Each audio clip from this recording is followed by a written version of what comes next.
Hello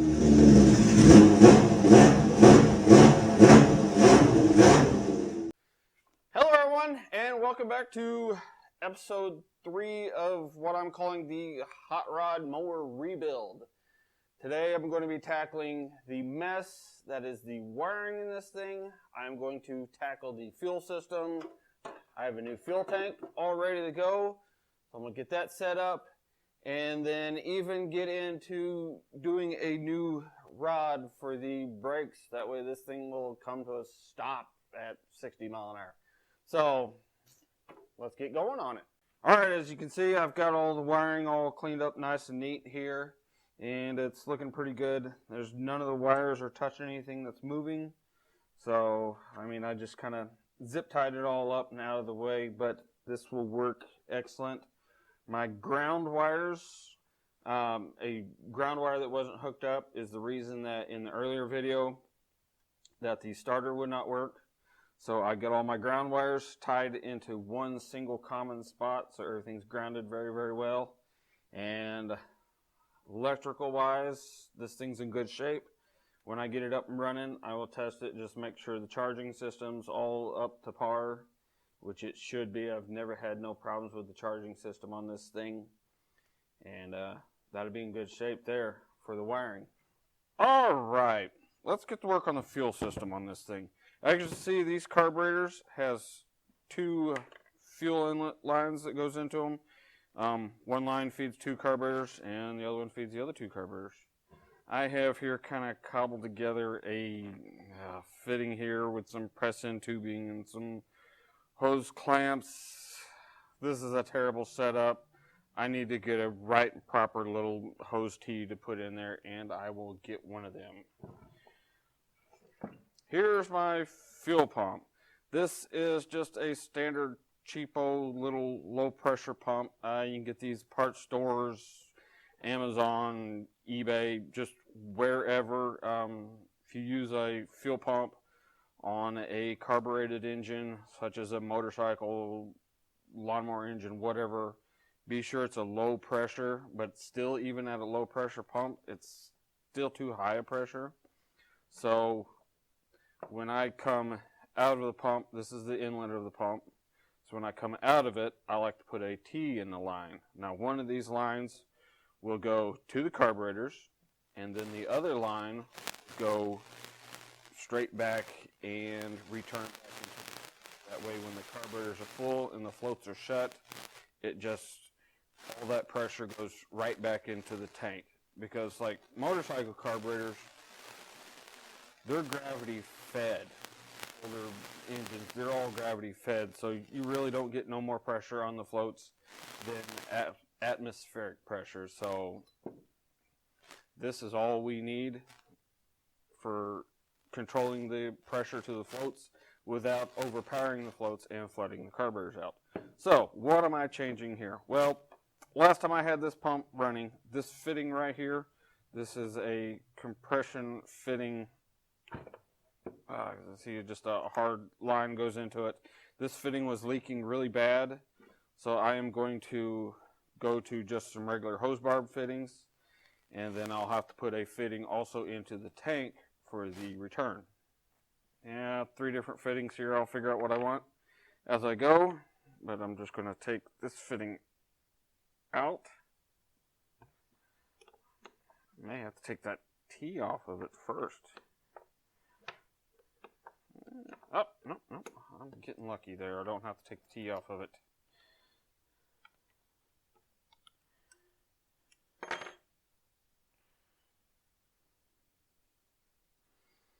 There. I may use this 90 degree to put into the tank and then come out of this T with just a straight one. Then I can loop the fuel line around into the tank.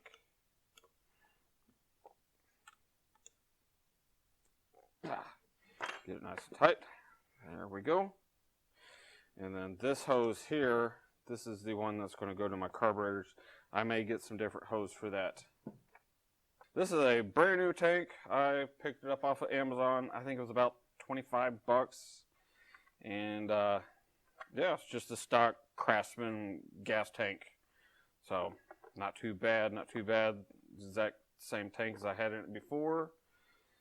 So I want my fuel inlet. I think I want to put it probably right up in this corner would be great. I'm going to drill a hole and then tap and thread to put a fitting right into it. We'll start out by putting just a small hole into it. Just be sure to absolute double check this is where I want it. I'll go with it. Now we're committed. I'm just kind of guessing at what size of drill bit to use here. So, I mean,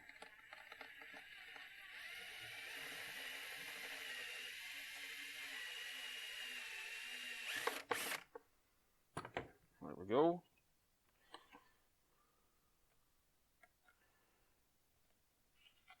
Trim some of that burr off of it. This is a pipe tap, and haha, looks like that'll work. Now pipe threads, just in case you didn't know, they are tapered. So I'm only going to screw this in about halfway, and I'm going to check and see how it fits with my fitting.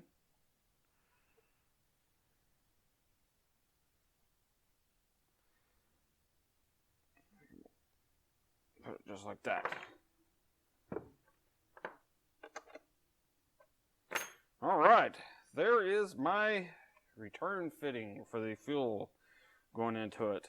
So now, I'm going to mount up the tank, mount up the pump, wire the pump up, and see where I'm going to go from now.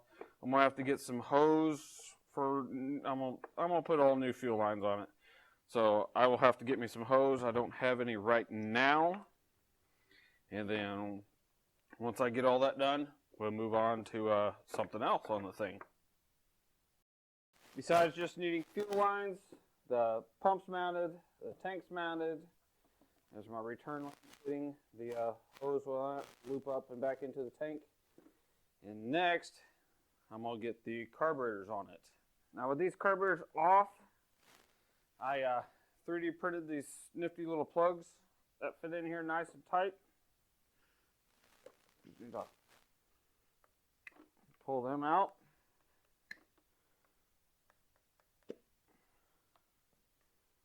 Air filters. Finding air filters was an issue when I first built this thing. And then I come across these little guys, these little pod filters. These were, I mean, when I bought these were the cheapest pieces of crap I ever bought off of eBay. I seriously think I paid $5 for all 4 of them. But I have some new ones on the way. These things, oh, these are so cheap. They don't even have any filter element. I think you could suck a rock through them.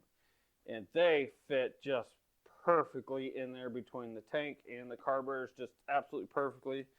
When I get the new ones in, I'll show you how they fit. Hopefully the new ones, they weren't expensive at all. They were like $6 each. I know you get what you pay, but I gotta get this thing finished, and they've got to be better than those.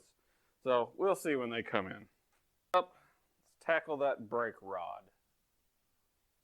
All right, here's my master cylinder off the thing, and you can see how this rod it bent.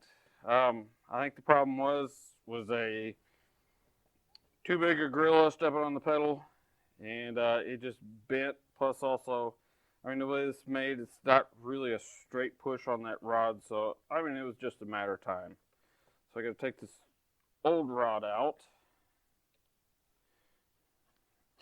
Pop off this boot. And inside of here is a snap ring. Okay. I'm going to go ahead and take this master cylinder all the way apart and clean the bore up on it and stuff. So, making a new rod, I need to preserve this little ball end on it. I could take this and straighten it out, but I mean, good chance it'll just bend again or even break since it's been bent once already. So I'm kind of thinking taking another rod. I think I have another one of these brake rods someplace. I have to go look. And making a sleeve, cutting this off and welding it on straight to it. So it's no adjustment, just straight in line. Let me go see if I have one of these rods.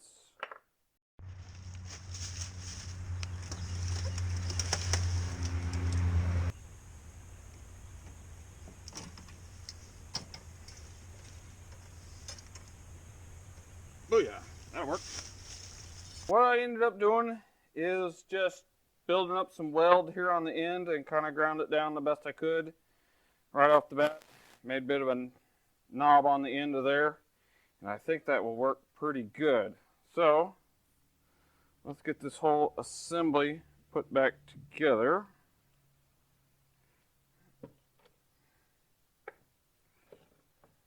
There it is. One piece rod. All I gotta do is put my rubber boot back over the end of it.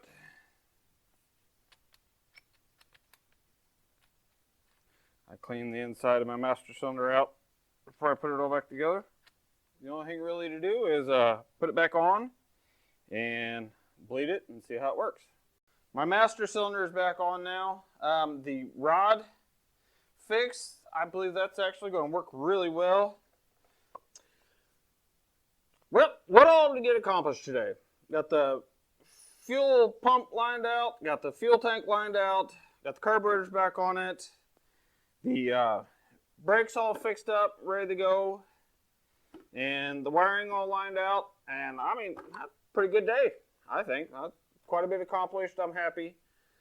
Next up will be getting the air filters in. I need to get some fuel lines. No big deal. Doing a alignment on the front end and getting the front tires to where they hold air. I'm not too sure if I'm just going to get new tires or throw some tubes, maybe some tire slime in them, something like that. Just something to get them to hold air for the time being. And I think we're about on the home stretch on this thing. Just getting darn close to having it all finished up. So until next time, thanks for watching, and I'll see you later.